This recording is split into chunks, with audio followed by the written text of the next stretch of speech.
Alright, here's your video lesson, 6.sp.5c, your learning target. You can find measures of center and variability. Okay, so here's the notes that you don't have to put down. You've already listened to these, but you can refer back to them as you work on your homework or as you do the quick check. So right now, I'm going to scroll down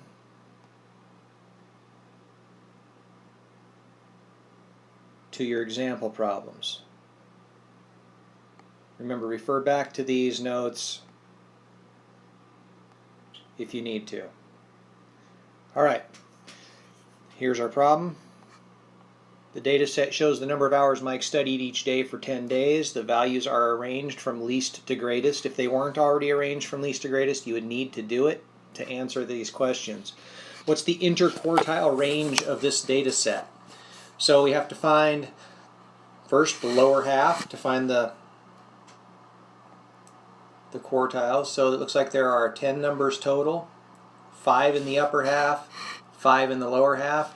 The interquartile range is the distance from the lower quartile to the upper quartile. And the lower quartile is the median. It's the middle number of the lower half. The upper quartile is the middle number of the upper half. So how far is it from 4 to 7?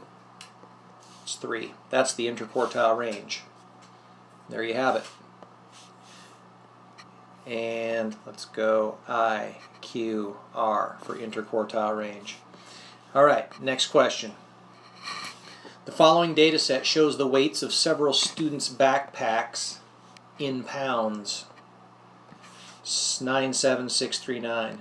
Find the mean, range, and mean absolute deviation. That's a new term that you hopefully have learned about already, of this data set. Round each value to the nearest tenth of a pound. Okay, so the mean, we have to add them up and divide by 5 since there's 5 of them. So, how's it the best way to add these up? 9 and 9 make 18, 7 and 3 make 10, that's 28, plus 6 is 34. So the mean is going to be 34 divided by 5. It's going to equal 5 goes into 34 6 times with 4/5 left over. So 6 and 4/5 or 6.8 if you divide it out. So the mean is 6.8. The range, distance from the smallest to the largest, is from 3 to 9. So we subtract the largest minus the smallest. The range is 6. Alright, the mean absolute deviation. So we know that the mean is 6.8. So what's the average distance from 6.8? Okay, so let's make our chart. Value and distance to 6.8. Alright, so 36799. 36799. How far are those from 6.8? Well, 3 is 3.8 away from it. 6 is 0.8 away from 6.8. 7 is 0.2 more than 6.8. 9 is 2.2 bigger than 6.8. You get that by subtracting 9 minus 6.8. And 9, the other 9 is also 2.2 away. So if we find the mean of these, that's the mean absolute deviation. So we add them up and divide by 5. So let's add those up. 2, 4, 6, and 8 is 14. 22. Carry the 2.